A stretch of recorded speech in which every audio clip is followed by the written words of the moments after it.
السلام عليكم ورحمة الله وبركاته، حياكم الله. بالبداية صلوا على رسول الله، اللهم صل عليك يا حبيبي يا محمد أبو تريكة. بعد مباراة الأهلي السعودي مع طبعا ماتشيدا الياباني وكلامه حول الأرقام والبطولات، وطبعا تكلم محمد أبو تريكة لاعب الأهلي المصري السابق والمحلل. طبعا أبو تريكة تكلم حول طبعا رياض محرز، قال إذا بدكم ألقاب فتعاقد مع رياض محرز، إذا بدكم أرقام تعاقد مع محمد صلاح، وإذا بدكم ألقاب وأرقام تعاقد مع رياض محرز. يتكلم ويصف برياض محرز باللاعب الفريد من نوعه، يتكلم بأنه رياض محرز له الدور الكبير في تأهل أو في طبعا تتويج الأهلي السعودي بالنخبة.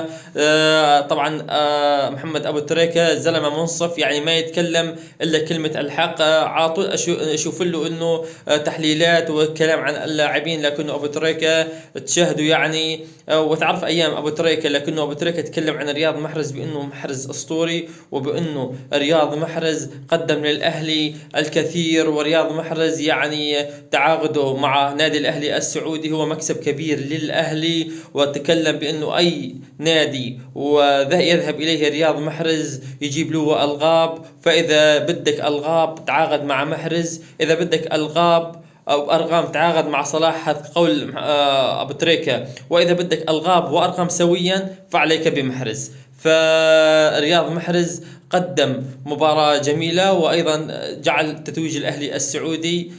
طبعا على كل حال اشتركونا في القناة فضلا وليس امرا، حياكم الله.